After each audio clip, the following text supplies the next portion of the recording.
From the Library of Congress in Washington, D.C.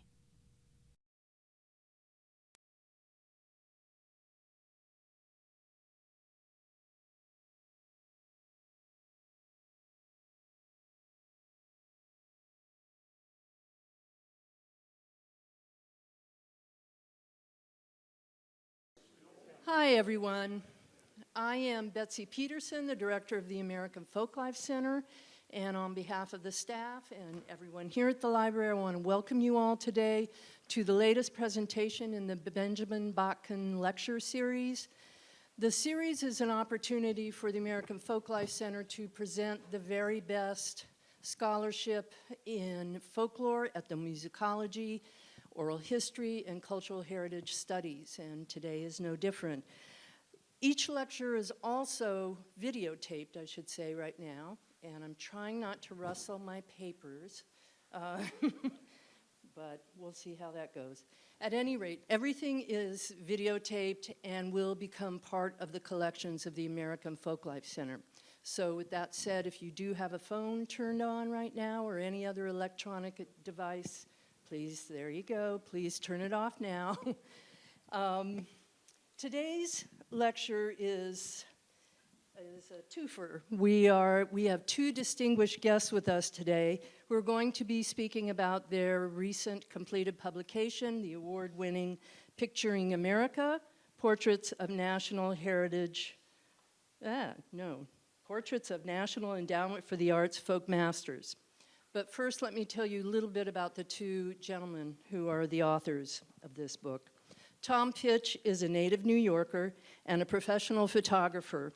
And over the past 25 years, in addition to his commercial photography work, he has traveled across the United States photographing hundreds of National Heritage Fellows for the National Endowment for the Arts and documenting traditional artists also for the Smithsonian Center for Folklife and Cultural Heritage. His portraiture of National Heritage Fellows is featured on the NEA website and has been exhibited at the Lincoln Center on the Performing Arts in New York and the Kennedy Center for the Performing Arts here in Washington, D.C., as well as the National Museum of the American Indian and in the Russell Senate Office Building. As you know, the National Heritage Fellowship Award is the highest honor in the United States that can be bestowed on traditional artists. So when Tom started thinking about publishing his work, it was a natural choice to turn to Barry Bergey, a well-known and respected folklorist. Barry Bergey is also the former director of the Folk and Traditional Arts program at the National Endowment for the Arts. And during his 29-year tenure at NEA, he oversaw grant-making programs, helped shape cultural policy, served as manager of the National Heritage Fellowship programs, and provided counsel to the U.S. Department of State on international cultural policy issues. Prior to joining the NEA, Barry serves as the State Folk Arts Coordinator for his home state of Missouri, where he first gained renown for documenting traditional musicians in Missouri and in the Arkansas Ozarks. Over the course of his distinguished career, Barry has served as a field worker, festival organizer, radio producer, curator, and arts administrator, and chief bottle washer, and a little bit of everything. Among other accomplishments, in 2005, Barry was a member of the U.S. delegation to UNESCO, involved in drafting the proposed Convention on the Diversity of Cultural Expressions. And in 2014, he served as one of 3 U.S. delegates at the biannual Organization of American States, not good to throw these acronyms around, at the biannual Organization of American States meeting of member cultural ministers in Haiti. So today they're going to talk about the book, and also after our lecture and discussion today, they will be doing a book signing in the foyer. So please, if you haven't picked up a copy already, please do. And I'm sure they would love to talk with all of you. So I will just turn it over to Barry and Tom, and thank you.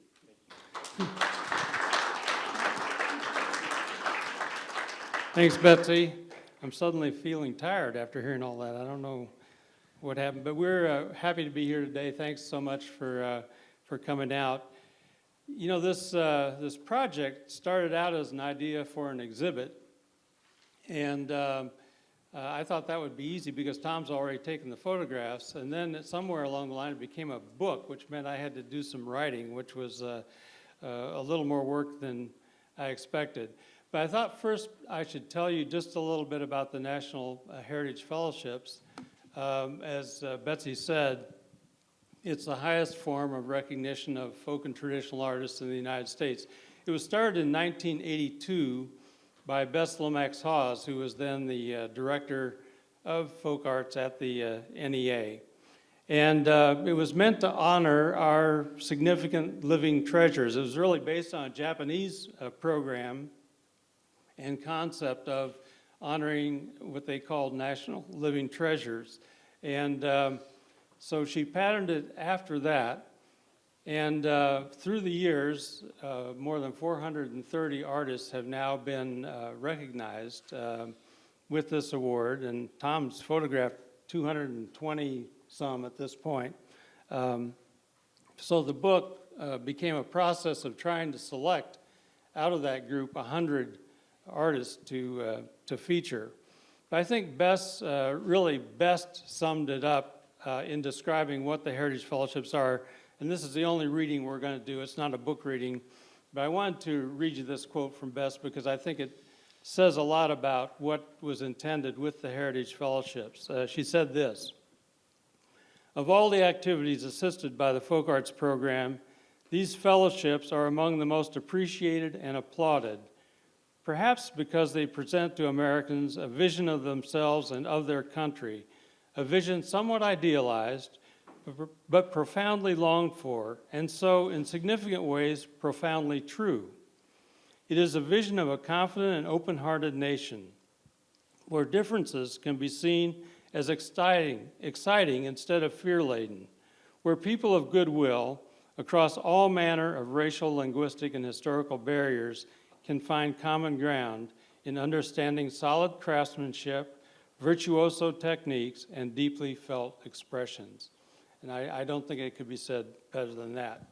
So when we thought about choosing a photograph for the cover of the book, at the time we wanted to pick a good photograph, and now that I look back on it, I think we selected one that conveys a second message, which is that, in this case, Julia Parker is standing in a meadow in Yosemite National Park.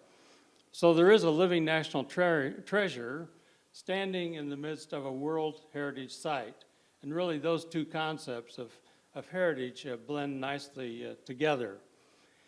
Tom, do you want to say a little bit about this photograph before we go on? We'll get back to sort of where all this started, but maybe you'd like to describe a little bit about how this photograph came about. Right. Over the past couple of months, I've had a lot of questions about did I take the photos of the deer in my studio and then superimpose them, or those cutouts, cardboard deer that I travel with all the time. So, you know, but this time they didn't fit my luggage. But I came into the park that morning to visit with Julia, and she was teaching at the museum there, and the weather was awful, and it was to get worse, and they were evacuating the park. So as nobody was allowed in, fortunately, they did let me come in to visit with her, and as people were leaving, I had the opportunity to walk through the forest with Julia, and that morning in a break in the rain, she told me all about her spirit, and she would touch the trees, and she would tell me about how she was part of this tree and part of the sky and the earth and the water that was cascading over the falls. Later that afternoon, as the weather was starting to get worse, if you look closely, there's hail, there's some snow, there's a lot of rain. I asked Julia, which I always do to all artists, where would you like to be photographed? Not where I want to. And she said her favorite meadow. So we drove to this location, and the road was a river of water, and Julia's not, she's about 5'1", And so I went across into the grass, and I set up the tripod, and I went and got the camera, set that up, and I covered the camera from the rain, and then I brought Julia over. And it wasn't until after I looked at the photograph and realized when I walked into the meadow, I followed this natural path that I didn't even recognize at the time. And so Julia stood there, and I was about 5 feet, away from her. And as we started talking, and I started photographing, the deer just rose up out of the grass, and they just stood there for the photo. And once that happened, as I do in most of my photos, I might have photographed for a minute. I knew I had it, and then we're finished. I don't move all over the meadow. It's an instinct that I've had from the beginning. So, and then I realized that everything she told me about and talked to me about early that morning was right in front of me. And they all, to me, came out to honor her. The weather, the magnificence of the view, the animals, the earth. So I'm forever grateful for having been there that moment that she gave me. As I understand it, also that meadow is where she collects materials to make her baskets, right? Right. So she has the makings of a basket in her hands, and there's a row of like orange brush back there that she uses to make these baskets. Plus, she goes to this meadow to get a lot of her medicines that she uses for healing. So this is her favorite place, her favorite meadow, her special place where she comes to just spend time and think and collect what she needs. So, and I spoke to her just 3 weeks ago, and she's doing well, and I'm on my way to visit her again to do some more recording. So I'm grateful for that as well. But what I'll do is go on and talk a little bit about how this all came about. So if this works. So this National Geographic article changed my whole life. I was sitting in my apartment in New York in the winter, and I read, my National Geographic came in the mail, and I opened it up, and I looked at the cover that was intriguing, and I went, and I came upon this article about National Heritage Fellows. And I knew immediately, that's what I wanted to do. Didn't matter what I was doing, to what level I was doing my photography, this is what I wanted to do. So I got on the telephone, there were no cell phones then, and I dialed the operator and I asked her to, I called National Geographic, and she put me through, and I did get through to one of the writers of this article, and he said, well, we really didn't have much to do with it besides the photography, but you have to contact the NEA. So I said, okay, so I hung up with Boris, and I called the operator back, and he says, could you please put me through to the NEA? And they said, sure, and next thing I know, hello, how can I help you? I said, this is the NEA? She goes, yes, this is NRA. How can I? I was like, no, I want the NEA.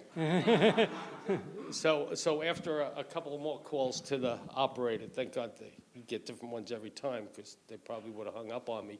I got the number for the NEA. I still don't know what I was doing. Maybe I still don't. And this lovely woman, Rose Morgan, picked up the phone, and I could tell you I still don't know to this day what I ever said to her.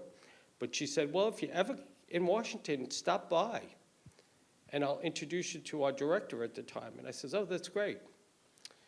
Let's fast forward about 4 hours. My wife comes home from work, and she sees me packing my suitcase, and she goes, where are you going? I says, to Washington. She goes, oh, what for? I says, I have no idea. The next morning, I got on the train, went to Washington, found the right oak door in the old post office building. Rose Morgan answered the door, walked me in, introduced me to Dan Sheehy. I told him my crazy ideas, and he said, oh, welcome, we'll help you as much as we can. And here it is all these years later, and I'm still on the road. So this, and we talked about it, and Marjorie Hunt, who was the co-writer on this article, how the words and really inspired me at the time. And I realize that more now as we're losing magazines, and that the written word really will inspire journalists and young people as we go forward. So that was my first day in Washington. I don't even know if I stayed that night or what I was doing, but, wasn't long after I went on the road.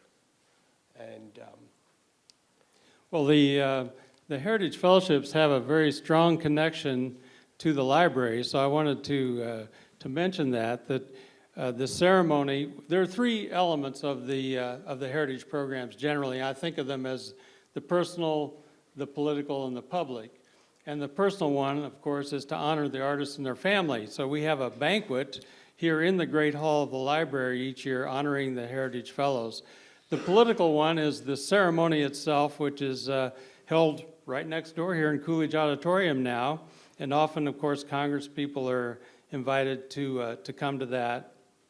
And then there's the public event associated with the Heritage Fellowship, which is a concert that's been done recently at Lisner Auditorium on the George Washington University campus, where artists are able to present their work, whether it be music or craft or storytelling or dance, whatever it may be. So those three elements are connected, but all of that, of course, is documented. Tom comes down most of the time to document those events as well, and the archive for the Heritage Fellowship is located here in the American Folklife Center at the library. So we've had a strong and ongoing connection to the library for years and years, and we hope that continues.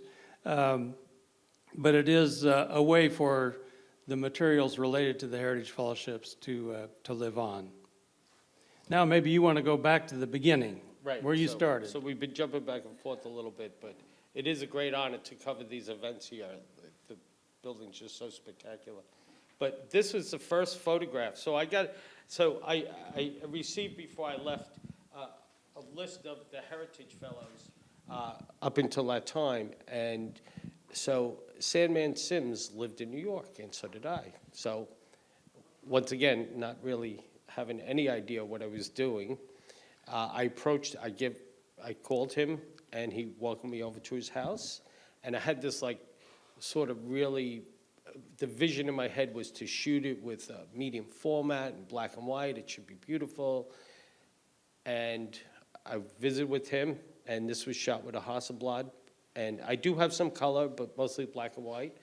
And even before I got back, and once I seen the film, I realized the format's wrong, and it all has to be photographed in color, because they're just such colorful people and spirit in what they do. So this was the first photograph that I had ever taken of the fellows. So we went on, and you'll see on the next one where I follow that. This is the second photograph I've ever taken, and it was on my first journey. So I left New York, we crossed over the George Washington Bridge into New Jersey, and so I was following this line. If you lived the closest person to me, then we just went all the way down to the Appalachians. So it was quite a journey. We were welcomed, we had a wonderful visit, and once again, it was the shop. And I was still, had a lot of vision of how I was taught from school and other mentors, that when I was photographing, the window, the light was just too much. So I noticed that when we came up the driveway, he had a flag hanging off either this house or his home, and we went and took the flag off, and my friend Michael is standing outside that window holding the flag. And that's what I love about it. So it kept your eye on this subject, not to go out the window. That's something that we learned in school. And we went on, and this was all the way down in Charleston. It's a interesting story. Once we got into this neighborhood, we were asked what we were doing there, and when I went up to ask for Mr. Simmons, this young man said, "Hold on a second," and for 10 minutes I stood at the doorway, and nobody ever came back. I'm knocking on the door. So I walked out to the street, and I watched this young man run across an intersection, and I was saying to Michael, "Look, that's the person I just spoke to." And a few minutes later, it was him and another young boy. They ran that way, and I'm like, you could see them moving around. And next thing you know, they were sending out a chain to the oldest brother that somebody was there to meet their grandfather. And it was the oldest brother to allow us to come in. And we met Mr. Simmons, and he took us into a shed that was right next to the house where he does a lot of work, and he was kind enough to start up the fire. And I don't know from this point of view, but I remember asking him specifically, the fire was so hot that I could see the glow in his hand. And I said, isn't that hot? Is that burning you? And he says, no, you get used to it. And then on his skin, it looks like cigarette burns or something. I said, but they're the embers from the fire that would come and rest on his skin over the years. And the great thing, I think it was over 10 years later that we were reunited back up here together. And to be photographed with Philip Simmons was a great honor. So this was our journey all the way from New York and starting down, and we were being educated at the same time on being lost in different places. But we picked up speed, and we started to get an idea. And once again, I looked at the number the other day for Mr. Simmons. I took no more than 40 photos.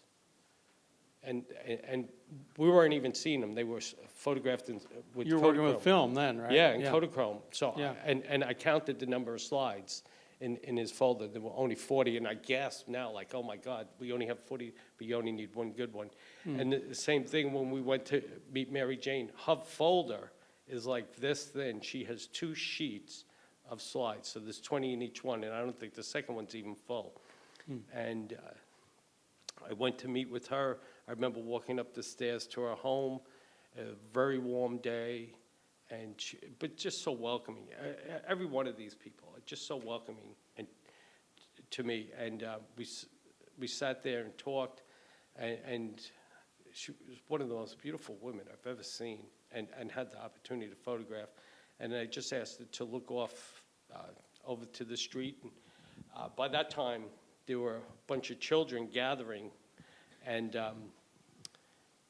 what we were doing it, the ice cream man came in, if you know the sound of those bells, and all the kids were excited. So I asked Michael, I said, let's buy everybody ice cream. And so everybody had ice cream that day, and it was a wonderful day. Once again, maybe 30 photos, and that's what we walked away with. And I'm forever grateful to have that opportunity too. So this journey is just taking us, through the south from the coast, and then we'll go inland all the way to Ray Hicks's home. And this is Banner Elk, North Carolina. And so you can see that we primarily chose these to show what happened on my first journey. And I think it was really, if any group of photographs ever said anything about me, these were the rawest photographs that I didn't read much about the person I was going to see, so I didn't have any preconceived ideas. And what I wanted to do, I just let the landscape and the person really make the photograph. And so there's some of most powerful, as Barry and I would go back and forth trying to select photos, and why are there so many wonderful ones? It was interesting when we started looking at the 220 or so to try to figure out what to put in the book. We realized that first journey, we selected almost every photograph. And it's something about that spontaneity and the, exposure to it. I don't know, but it was interesting that almost every one of those photographs. And we tried to select photographs because they had good visual impact, but also there was a story behind the photograph often as well. So those two factors played into the selection. Right. So here's a couple of New York kids trying to find Ray Hicks. Well, Michael had the great idea. Well, let's go to the post office. They'll know where Ray Hicks lives. And the guy was wonderful. And he says, you're almost there. Go down the road a few miles. When you get to the Y in the road, you just go down to the left, go into the valley, and you'll see Ray Hicks's home. And we followed that, and there we were excited. We followed, we get to the Y, we go down, and you can see a cluster of houses, and we pull up to a mailbox that says Hicks. And we're like, oh, it's right here. But the problem was the next mailbox said Hicks also. and so did about 5 other ones. And so I got out, and there was this dog barking behind a screen, and I'm walking up to the house, and I'm a little apprehensive, and from behind the dog and the screen was a voice, "What do you want?" And we were asking for Ray Hicks, and this person, even though her mailbox said Hicks, said he was down the road. And we did eventually get to his home, and he welcomed us, and we spent most of the day with him and his wife, and he walked me around. He showed me his garden, and where he collects water and crayfish, and he was excited about. He had just gotten electricity in the house, so he had a wire coming into the living room with a wire and a pigtail and a little light bulb, and that was the extent of their modern day conveniences for the most part. So, but and then there's a whole bunch of travel stories that surround after this, but we didn't document those. I think I was too scared. And then on to John Jackson. And if this is one of the photographs that I spent an afternoon with John, and we were doing it in his living, taking some photos in his living room, and I talk with him more, probably for an hour and a half before I bring in a camera so they feel comfortable. So I started taking pictures of John, and it just wasn't working. So we agreed that I would come back the next day, and the cameras were packed up and put in the car, and I was walking out the front of the house, and John was walking, and he was at the door, and I just noticed the light on him. And I said, "John, hold on." I got the camera. I took half a dozen exposures, and I knew I had his picture. And I never went back. I said, "I think we're good." And next time I would see him at a festival or so on. But somebody asked me once, "Oh, you got pictures of such and such an artist, and do you have a picture of them doing this, or do you have?" And I said, "No, I look for one photo that will, really say who they might be or who they are." One of the interesting things about John is his house is filled with Civil War artifacts. He used to take a metal detector out and go across the battlefields and find beneath the earth bullets and remnants of swords and all sorts of things. And John, professionally, was a caretaker, handyman, but also a grave digger. And I've always thought it was kind of ironic that he spent his professional life putting bodies under the ground, and his sidelight was looking underneath the earth for other treasures. It just seemed like an interesting irony, in addition to being a great singer and musician. But I always thought that was sort of an interesting dynamic. One of the most wonderful people you could ever meet. I think it comes through in this photograph. I think we spent probably the first hour talking about, because you'd walk into the house and everywhere were boxes or tin cans, Maxwell House coffee cans. I was like, "John, what are these?" He goes, "Oh, those are just, old bullets," and I have them till today. I have a couple of gifts that he gave me. It looked like just a pancake, and I says, "So what was this?" He goes, "That looks like a bullet that hit someone that flattened out." And I was like, "Yeah." And he did. He had belt buckles, broken swords, and he was generous with all of it, And so I thanked him, and I still have those and display those. Well, he was my second longest trip in the beginning. This is 1993, and there I am in jeans and a jean jacket in Louisiana, in St. Bernard Parish, photographing Irvin Perez, one of the fellows, and then below with Ken Ray Fontenot and my friend Michael Singer, who's in the back now, had taken these photos of me. My girls get a good laugh out of what I looked like and what I wore back then.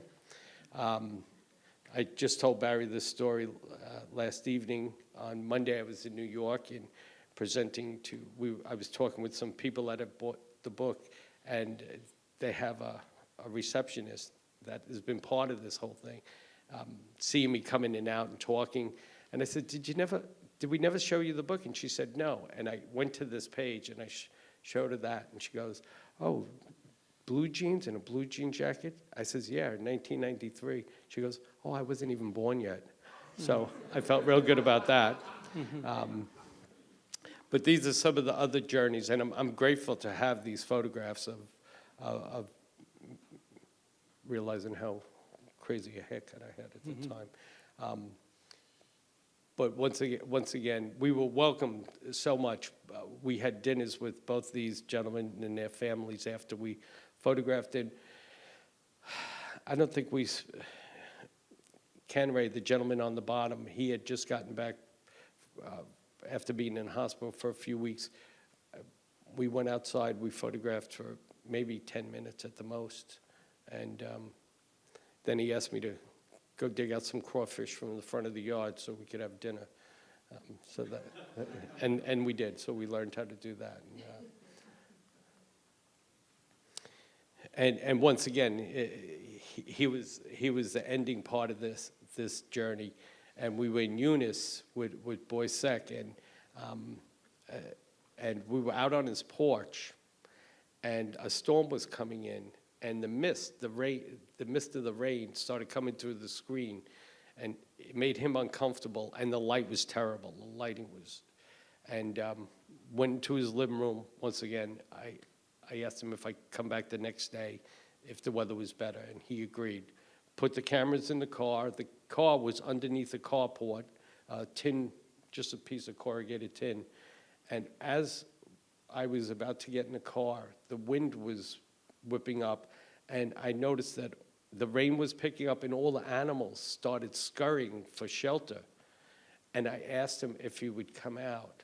There was a rocking chair that was being moved with the weather, and he agreed, even though he said he didn't want to catch a cold. He put on his jacket, we put on his hat, he sat there.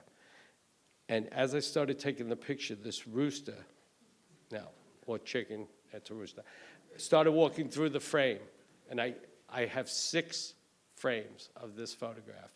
The rooster walking through, walking out. As soon as he walked out, I knew I had the picture, and I told him, thank you very much, and we were finished. And so.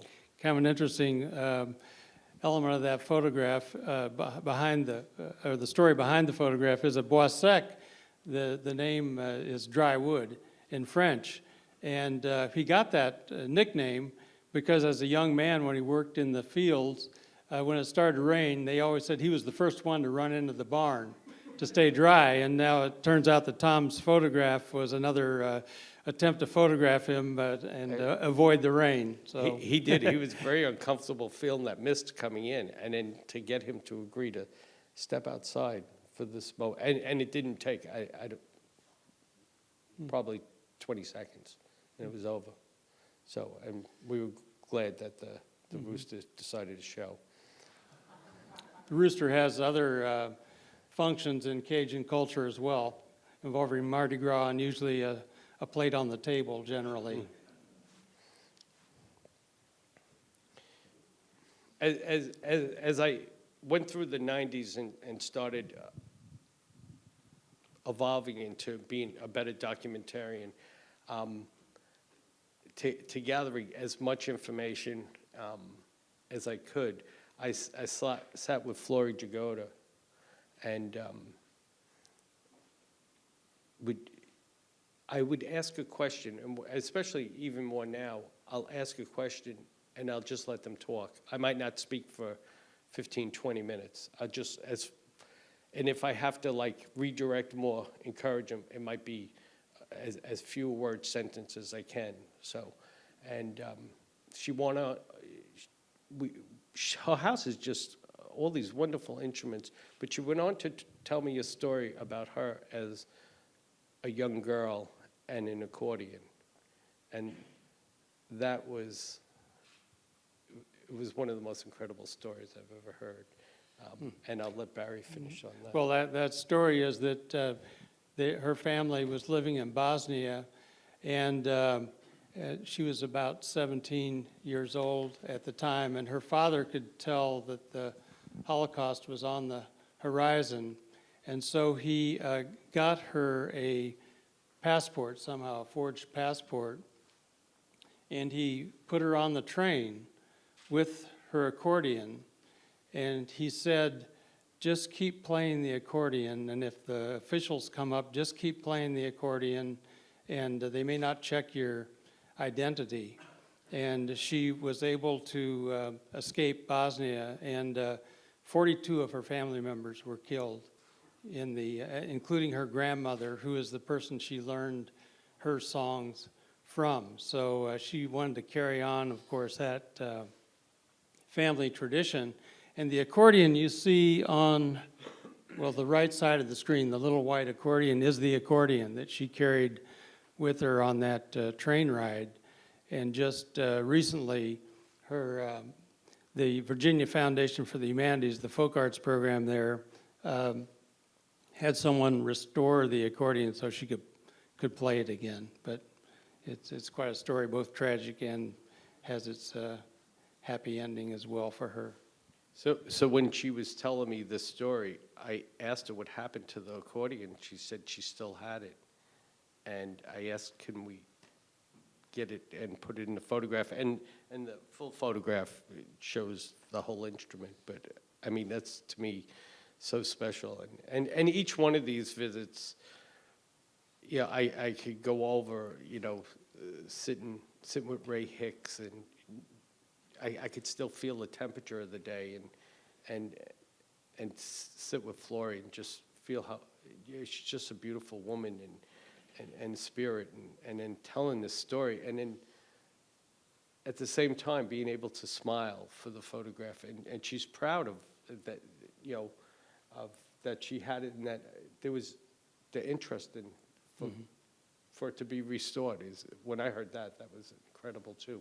So so everything starts to evolve, and then some of them take on different stories. And we're showing you this one because Wade Maynor turned 100, correct? Right. So Barry and I met On that day. that day, met and in Michigan and drove up to their house to, Barry was presenting him with a plaque, or We were giving him a letter from the chairman of the National Endowment for the Arts to congratulate him on his 100th birthday. So this was the only trip I've been able to take with Tom on his journeys. and there's a couple other funny stories, but within that, we got to the house, and Wade's wife plays with him, so I thought it was appropriate to photograph the two of them together. And then off we went with his whole family. The house was full of children and grandchildren and great-grandchildren, and off we went to the local high school where, as you can see in the smaller photograph, was full, wall to wall, with townspeople that came out to hear them play and to honor him for his birthday. Well, the ceremony went on, proceedings, and I was off the side of the stage taking some photographs. And Wade came, after a song, he was trying to wave me to come on stage, and I kept saying no. So finally he said to the audience, I'm not going to play unless Tom comes out. So I came out, I stood next to him, he introduced me, I said a couple of things, and all of a sudden, someone in the audience just stood up and said, sit down.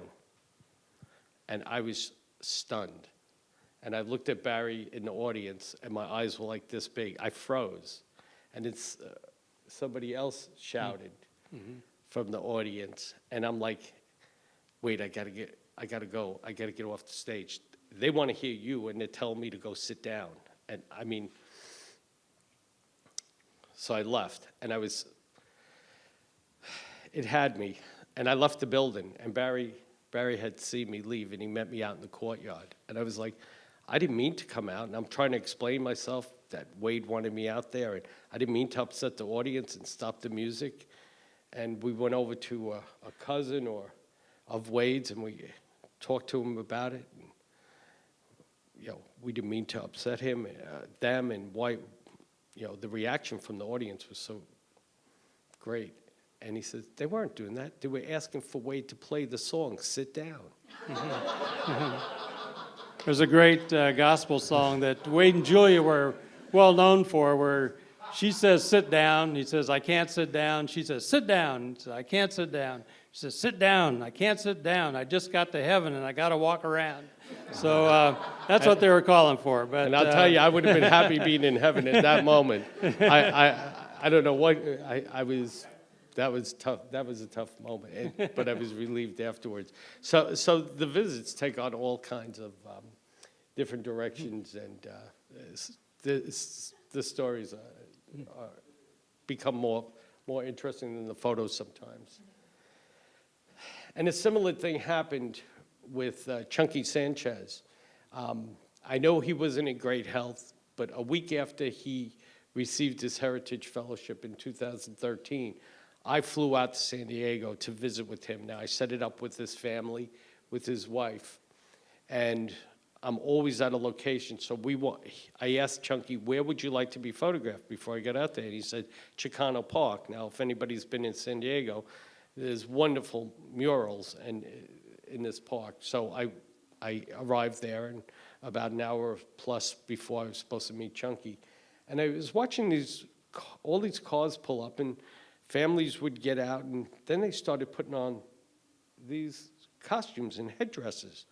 So, of course, I'm interested, and I walk over. I says, is there a parade today? And they said, no, we're here to meet a friend, and questions on questions. And they said, we're here to honor Chunky Sanchez. And I said, how did you know he was going to be here? Oh, his wife called us. And he's such an advocate for the different communities from Mexico and the Aztec communities, and that they came to be just to witness me photographing him. And that's when I realized I couldn't just photograph Chunky alone. I put them all in the photo. And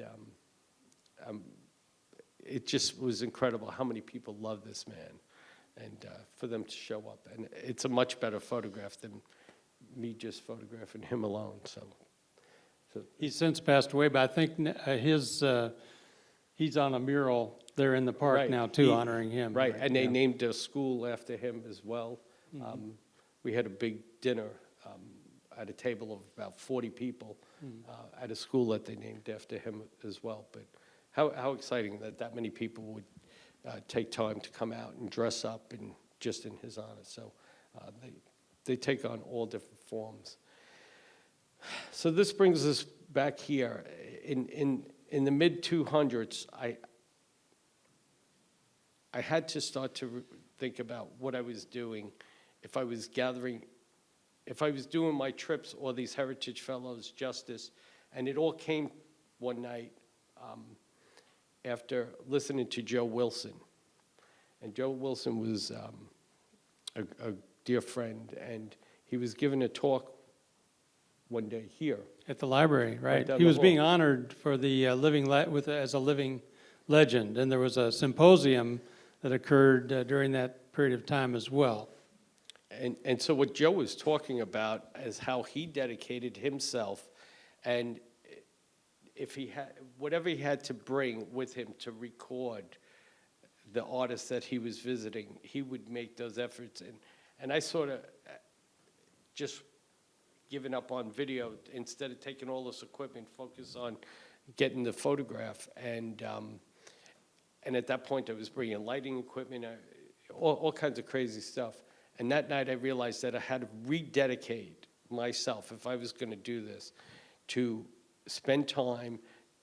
Don't spend just a day. If I needed 2 days or 3 days with a fellow, to record their words, to record their visions.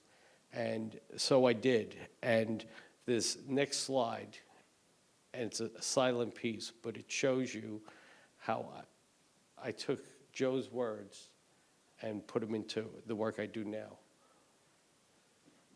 If you watch Joe, and if anybody knows Joe, if you ask him a question, he could go on for about 12 hours. This is a video I did time-lapsed. So I he's actually- sitting on his porch, that's a new river At behind this him there. point, I wasn't even there. I was in the kitchen cooking with his wife. I didn't even go out to reset the camera exposure. So we started out in the light. He never left that chair, and he continued his story. Poor Barry had to listen to those tapes. There are some great stories in there. The one I remember, at least, is that Joe talked about the mix of cultures in southwestern Virginia and northeastern Tennessee. And because in that area, those remoter areas, there was a mix of Anglo-American, Native American, African-American folks who moved into that region. He said, yeah, folks moved here, he said, and somehow they took a high dive into the gene pool. But he had a great way of expressing himself. Yeah, I remember some of the things he was trying to tell me when I told Barry they'd be interesting to listen to it. Mm-hmm. So that, and since that moment, I have really rededicated where when I go visit with a fellow, we have a day schedule, but if something's changing, I'm very flexible with my schedule to stay longer, come back, revisit, to make sure. And more than anything, if I'm trying to capture some video, and I don't bring in a lot of video equipment, we tried to make it really easy, that the equipment is not more than who we are, and that I'll spend as much time. And I'm gathering a lot more information and having a really good time at it. There's a few photos left, but this is a trip of destiny, and this happened a summer ago. That I was supposed to go to the Dakotas, and then by some cross-wiring and fate, I asked one of the Heritage Fellows from Maryland where he liked to be photographed, and he said, Seattle. I'm like, how do we go all the way to, and I said, okay. So I thought, well, if I'm going to Seattle, I'm going to visit a lot of people. So I spent time in Seattle and all the way up through Alaska, from Ketchikan to Sitka to Juneau. And when things are in the stars and everything aligns, it works out. And I'm grateful because this young lady, who happens to be in the book a couple of times, is a dear friend and has passed on since. And when I visited with her, she had terminal bone cancer, but her spirit was so alive. And she is known for this, when she makes her capes, when she twirls, how they look. So she took me to a spot where she wanted to be photographed. And in that area were fresh bear tracks. So that unnerved me a little bit. And at this time, she was on crutches. So her husband, Denny, and myself, we're there. And I'm asking him very naively, like, so I know you can't outrun a bear, but there's that whole thing about curling up and covering your neck. And he goes, if they're hungry, they're going to eat you. So I'm like already saying, yeah, I don't really think this is the right place. And anyway, she says, look, and she sticks out her crutches. She says, we're bigger than the bear, and we're talking. So to fast forward, Denny says, none of that works. He goes, all you have to realize, you have to outrun the person you're with. And we both looked at her and said, okay, we're good. And we went on to take this photograph. And now there's a whole story behind this the weaving and the wool that comes from this particular goat. She researched back to her ancestors like 400 or 500 years ago and found the same bloodline. And on one part, you could actually see the DNA strand that she weaved into it, and that's the DNA strand. But the wool comes from the mountain goats. It takes years sometimes to collect it because they take the wool off the bushes as they're shedding the wool. So they go out into the Right, into they- the woods, into the hills, and they will collect the wool off Right, they won't off capture the bushes. They won't capture them and shear them. They do it naturally. Right after that, I went up to Juneau, and this is another relationship to Terry and Clarissa Rizal. And I called Barry the day after. I said, I just spent the most exhausting 17 hours with someone in my whole life. I needed 2 days to recover. She was so energetic, but she wanted to show me this place where she gets her inspiration from, and it's called Eagle Beach. And there it was. It's just a wonderful moment, and you could see in her work and her landscape how one is the same.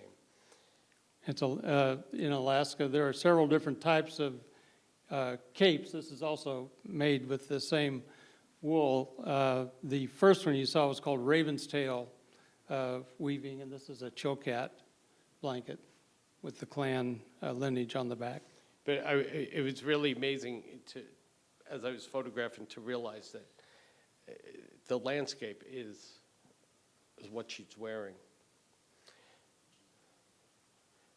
Oh, so I'm just going to go back. So going to finish up with this one. This is the part of the rededication that I had, and this just happened this past year.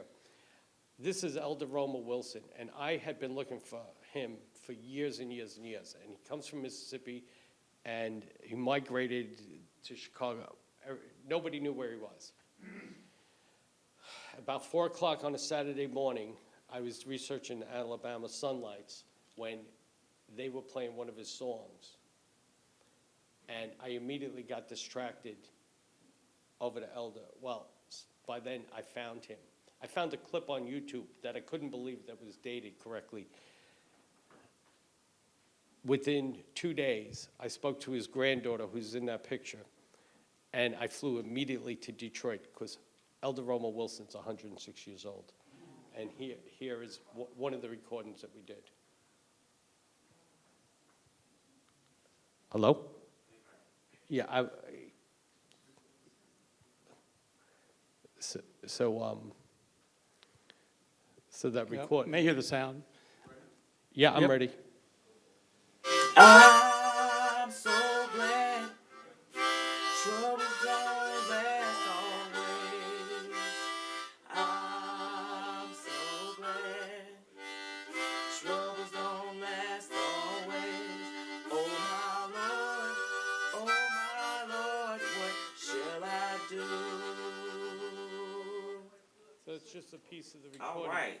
I'm so glad trouble don't last always. And I didn't know his granddaughter was going to sing, but she was just handing him the harmonicas, and he was testing them all, and he started playing, and this happened. So this is a great treat, and he went on to play a few more tunes for me. He's 106, and he introduced me to his new wife, because his former wife had passed away a year earlier. He goes, she's 92. I says, Elder, you're robbing the cradle. He goes, yeah, I know. He had just such a great sense of humor. He still does. And we finished up, and this is one of the photos that I did with Elder. So, and I'll be going back visit with him as well to do more recording. So the beat goes on. And you were just up in Chicago photographing Ella Jenkins just a A short while ago. few weeks ago. She's, what's she, 90? 89? Yeah, Yeah. 99? Well, okay, well, I think that concludes our presentation. We'd be happy to take a few questions if we have time.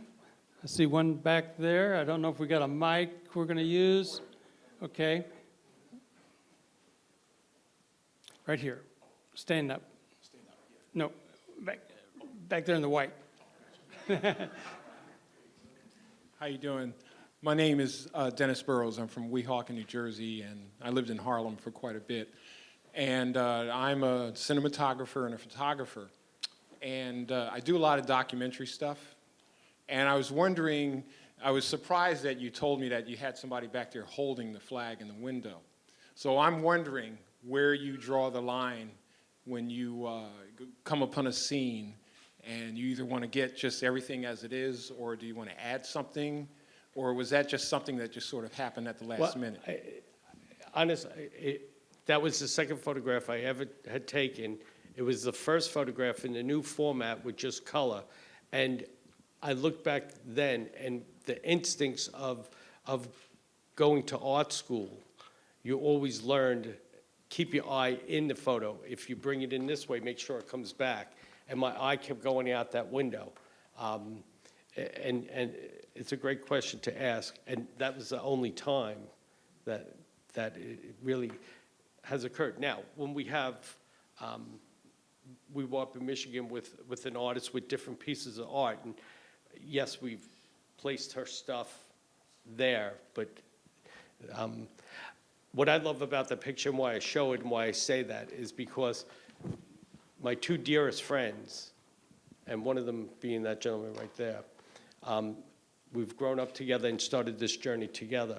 And it always reminds me of that they're part of that photo.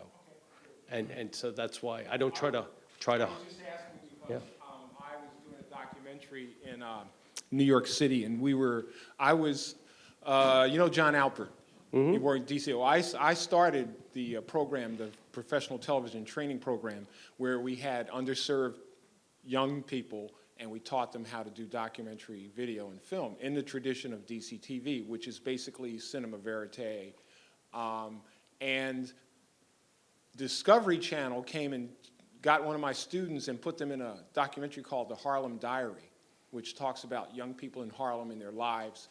And I was hired as a video mentor, and I would travel around with the students just to make sure that they were being technically responsible for the video that they were going to be taking back to add to the piece. And one night, we were in Harlem, like around 130th, maybe 129th and Frederick Douglass, and they're looking in the projects because they were supposed to be meeting up with a crew that's going to have a dogfight. But that wasn't going to happen. And then the director decided to create a dogfight, and that's when I got fired, because I said, this is not documentary. So that's why I asked a question like that. Yeah, no, and I totally agree. And I thought you did, so that's why I asked. Yeah, and it's funny because I know when I meet with these fellows, they'll tell me stories that other journalists have come to visit with them, and they said, like this one woman out in Kansas, oh, it's like 100 degrees, I'm 77, he has me in the cornfield, then I'm in the hayfield, and then I'm holding this. I almost passed out from heat stroke, and that person didn't even, they were just there to get the image and to gather that. And I approach it so differently. I spend a lot of time before I even open up the camera bag. I ask them where they want to be photographed. I don't bring any lights with me anymore. And that came on the request of my oldest daughter, saying to me, she was in Puerto Rico with me, and she said, Dad, you've just gotten so Hollywood. I had all these lights. By the time I set them up, I lost the mood. And with some of the elder people, by the time you put these lights and the flashes went off, they were like, I think it was giving them a stroke. So I am back to just pure basics. What's there is what I... Yeah, and I think that, and we call the book portraits because they are portraits, but they're really as I see it, a collaboration between Tom and the artist, because they have some agency in the decision as well, saying, well, I'd like to be photographed here, or I'd like to be photographed there. So I think it is a collaborative piece. There's a great story about Wally McRae, who's in the book, cowboy poet from Montana, and he didn't want Tom originally to photograph him because he didn't like photographers coming to take his picture because he'd had a bad experience. He was out on his ranch and somebody came up to document him and followed him around all day, and they were ordering him to do this and do that. And he was out in the field throwing some hay bales off the back of a wagon. And the photographer said, could you do that again for me? He said, you come back tomorrow at 11 a.m. and I'll be doing exactly the same thing. but he wasn't about to throw one off if it didn't need to be thrown off. So you do have that Right, so, conversation about so things. Barry sent me to the Lion's Den. I go all the way to Elko, Nevada, and the first morning I'm there, I'm sitting in the green room waiting for Wally McRae to come in, introduce myself, and say, I'd love to get your photograph. It's 0 degrees out, but I want to get a landscape. And he wouldn't even talk to me. He's like, why should you take my picture? There's nobody else better in Montana, and went on and on and on. So he finally agreed not to beat me up and to let me photograph him. He says, here's the deal. You can photograph me, don't ask me to look at you, and don't ask me to do anything. So, He definitely stipulated he wouldn't be photographed riding a horse. As I yeah, oh recall. yeah, right. So I had this fortunate, but just by fortune, the stage setting where he was going to speak looked like an old town. And the lighting guys who I had met, and we were talking, and we just put a spotlight on the set. And I put a chair, a metal chair. I says, if you would just sit there. And then it was the angle that I shot it, because he's noted for his red cowboy boots, and he tucks his jeans inside of it. And he never looked at me until this day.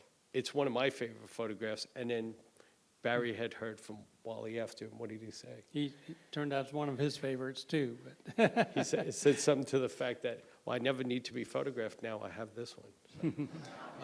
So these things, and then I stayed with him that day, and he read this wonderful poetry to the audience, except for the one moment when he turned around. He says, "I'm a little under the weather." This is after I photographed him. That he was up all night with a toothache. So he turned around, and I do have it documented frame by frame. Turned around, and he pulled his tooth out.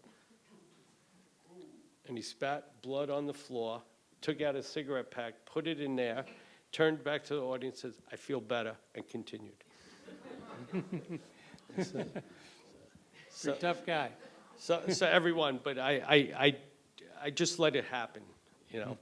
But and there is one other photograph that I had taken where there's a light reflection from one of my flashes in a mirror. So to come clean, I left it in there because that's the only one that I'm in.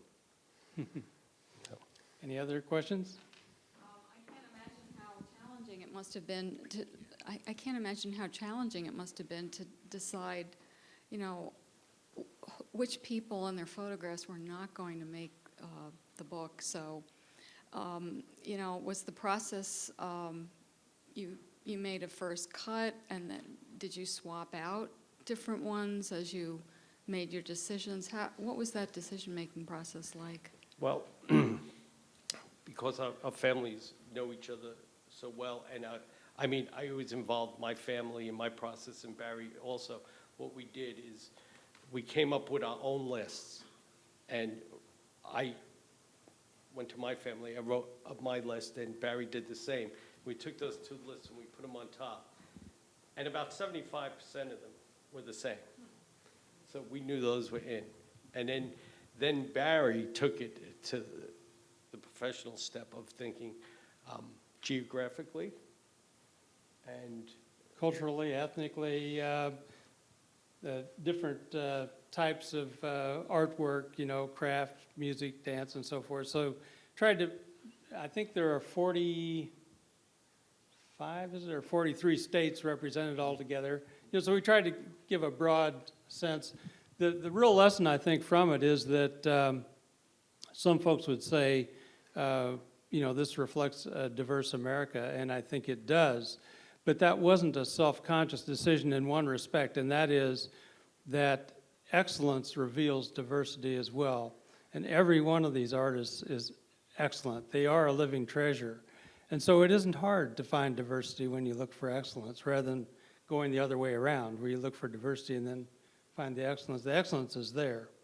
And I think it's revealed in the book. So the composite statement is one, I don't think it's unfair to say it is a portrait of America. It's not the portrait, but it is a portrait of America. And we like to hope that. But everyone also had a striking, image, a good story, and then we also in the book put a quote from each artist so we could give the artist's voice as well. So every image also has a statement from the artist in it. Are we ready to wrap up? Thank you so much. Thank you. I just want to thank Tom Pich, Barry Bergey for coming. They're going to be outside and sign copies of the book if you want to buy it. It's a great bargain. It's a great book. And thank you all so much for coming. Our next Botkin lecture we hope will be on April 4th with Barry Ancelay talking about Cajun culture, where we have to wait till we get a budget, but we're working on it, and they're working on it across the street, so hope to see you back here then. Thank you, and thank our speakers once again. This has been a presentation of the Library of Congress. Visit us at loc.gov.